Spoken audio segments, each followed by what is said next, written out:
Buenas, mi nombre es Julián Vázquez y hoy vengo a hablarles un poco sobre la historia del proyecto hidroeléctrico de Pirris. Este proyecto hidroeléctrico se seleccionó para su desarrollo y construcción después de que en noviembre de 1989 y junio de 1992 se llevó a cabo un estudio para la factibilidad del proyecto y posterior a esto se dio la ejecución de aprobación del estudio de impacto ambiental requerido. El Instituto Costarricense de Electricidad fue el encargado de esta obra, ya que en el año 2008 la empresa italiana Astaldi Partners S.P.A. sufrió algunas complicaciones debido a la tormenta Alma que se dio en ese mismo año. La construcción de esta planta hidroeléctrica comenzó alrededor del año 2000 y terminó en el año 2011. El 12 de septiembre del año 2011, Laura Chinchilla, en ese momento presidenta de Costa Rica, llevó a cabo la inauguración de la planta hidroeléctrica, cortando el listón y encendiendo las máquinas. Este proyecto también contó con un financiamiento del Banco Centroamericano de Integración Económica. Este proyecto apoyó al sector de Parrita con 137 proyectos de bienestar comunitario. En la planta hidroeléctrica de Pirris trabajaron alrededor de 2.950 personas y gracias a su edificación esto ayudó a generar 925 Bueno, muy buenas noches, mi nombre es Brian Ramírez y yo les voy a exponer sobre los antecedentes de la planta hidroeléctrica Pirris. Según la investigación realizada, se obtuvo como antecedentes de la obra que la necesidad del pueblo costarricense, ¿verdad? Era una mayor producción de lo que es la electricidad. Por ende, el pueblo costarricense comenzó a hacer presión sobre las entidades públicas, exigiendo que se resolviera el problema, ¿verdad? Y es ahí donde entra todo lo que fue la influencia de los ingenieros, ¿verdad? Tanto los ingenieros civiles, ingenieros en construcción, ingenieros en electricidad y los ingenieros de hidráulica, ¿verdad? En donde inclusive los ingenieros industriales, en donde comienzan a ver, ¿verdad? Que efectivamente la producción está por debajo de la demanda de un país. Entonces se comienza a dar, ¿verdad? En pensamientos, ¿verdad? Y ahí comienza a marchar lo que fue el proyecto de la planta hidroeléctrica Pirris. Esta planta, ¿verdad? Según pasó el tiempo, se llegó a pensar que tendría que abastecer 160.000 hogares, por lo que debería de producir 134 megavatios, que es bastante, y eso se vería reflejado en 440 kilómetros cuadrados, ¿verdad? Esto gracias a lo que un pueblo, ¿verdad? Comenzó a manifestar que era la necesidad de un abastecimiento mayor. Esta obra la inició una empresa llamada Pública Internacional, la cual al pasar el tiempo, ¿verdad? El proyecto se vio afectado por lo que fue una tormenta tropical llamada Alma, y ahí hubo una recontratación, ¿verdad? Y la tomó el grupo ICE, ¿verdad? Que fue el encargado de culminar el proyecto, y pues ahora tenemos lo que tenemos como resultado, que es la planta hidroeléctrica. Un poco más sobre la puesta en marcha de este proyecto hidroeléctrico.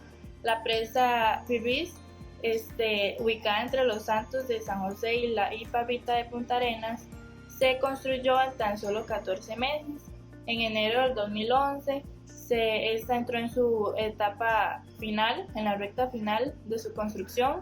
Se decía que para septiembre de este mismo año ya iba a estar lista. La planta hidroeléctrica de Pirris marcó un récord en cuanto a costos, pues produciría la energía más cara del país.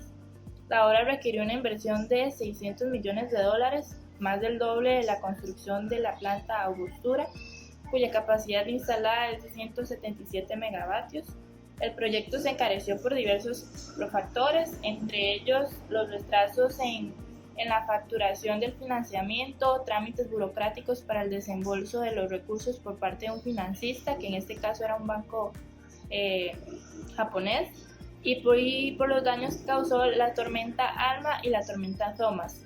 El proyecto Pirris llegó a emplear a más de 1.500 trabajadores en su mayoría de la zona de Los Santos, pero en el 2011 solo permanecieron unos 650 y conforme iba avanzando la obra fue disminuyendo la planilla hasta quedar en unos 30 trabajadores que serían los encargados de operar la planta. Importancia del proyecto hidroeléctrico de Pirriz para nuestro país.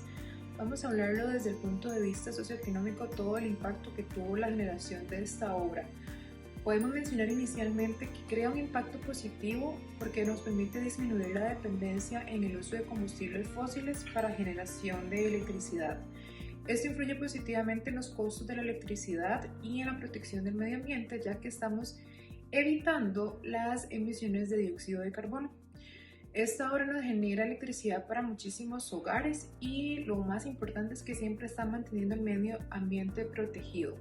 Para esta obra participaron diferentes entidades financieras, algunas aportaron su cierto dinero para la creación de la obra y otras dedicaron aportes para el desarrollo social de las comunidades aledañas a esta. Como parte del desarrollo comunal que creó esta obra, se menciona que en el Pacífico, en la zona de Parrita, hubieron 137 proyectos de bienestar comunitario que incluyeron la construcción de 34 kilómetros de aceras, así como también la instalación de puentes vehiculares, 2 puentes peatonales. Se contribuyó con la conformación y el mantenimiento de 118 kilómetros de camino público. En la planta trabajaron un total de 2.950 personas y hubieron hasta 925 empleos indirectos. Adicionalmente, durante la etapa de construcción se formuló el plan de manejo de la cuenca. Eso es aplicable en la vida útil para lo que es la operación de la planta, ya que va a mejorar las condiciones sociales, económicas y ambientales de los pobladores de la cuenca del río Pirriz, que garantizará a la vez la calidad del agua para la generación de electricidad. En el proyecto hidroeléctrico Pirriz intervinieron variadas áreas de la ingeniería civil, las cuales se conocen como ramas. Estas son las siguientes: estructural, ambiental, hidráulica, geotecnia y construcción, las cuales se encargan de el área estructural, del diseño de puentes, presas, edificios, entre otros. Ambiental se encarga de la condición del agua, estudiar cómo está, tanto potable como no potable. El área hidráulica se encarga del diseño de acueductos y estudia las fuentes del agua, de dónde fueron obtenidas y entre otras cosas. El área de la geotecnia se encarga del estudio del comportamiento del suelo donde va a ser construida toda la planta hidroeléctrica. En el área de construcción ayuda a ver cómo va a ser desarrollado el proyecto desde el principio hasta el final. Se encarga de la evaluación de costos, los materiales, entre otras cosas. El área de construcción creo que conlleva todas las áreas que están involucradas. Es común pensar que a pesar de que el proyecto fue dirigido mayormente por ingenieros civiles, todas las áreas de la ingeniería civil podrían estar involucradas en el desarrollo del proyecto. Sin embargo, esto no es así. La información obtenida para identificar cuáles fueron las áreas de la ingeniería civil que intervinieron en esta obra hidroeléctrica se obtuvieron mediante el estudio de la información mostrada por los compañeros sobre el desarrollo del proyecto y el estudio de qué áreas de la ingeniería civil existen y cuáles estuvieron involucradas en el proyecto de la planta hidroeléctrica Pirriz. Buenas noches, compañeros y compañeras, mi nombre es Arturo Mayorga. Las conclusiones del proyecto de la planta hidroeléctrica Pirriz nos deja los siguientes conocimientos. 1. Entender que el proyecto Pirriz es la planta hidroeléctrica más grande del país, con 113 metros de altura. Además, 2 millones de toneladas de peso y con 134 megavatios de capacidad de generación eléctrica. El embalse tiene capacidad para almacenar hasta 30 millones de metros cúbicos de agua requeridos para el funcionamiento idóneo de la planta. Este proyecto fue financiado por el Banco Centroamericano de Integración Económica con 172 millones de dólares, 44 de los cuales fueron destinados a aportes del crecimiento y desarrollo social de las comunidades aledañas a la obra. Por allá de enero del 2011, a las 11:35, se cierran las compuertas para iniciar el proceso de llenado, el cual abarca 114 hectáreas y toma un proceso de 5 meses para completar el llenado. A partir del mes de julio y agosto del mismo año, el ICE inicia pruebas necesarias para garantizar el buen funcionamiento y en el mes de septiembre es oficialmente puesta en marcha. Cabe rescatar que Costa Rica genera más de 2.000 megavatios anuales con plantas hidroeléctricas como PIRRIS, con la cual cubre alrededor del 92% de sus necesidades de energía eléctrica. Muchas gracias.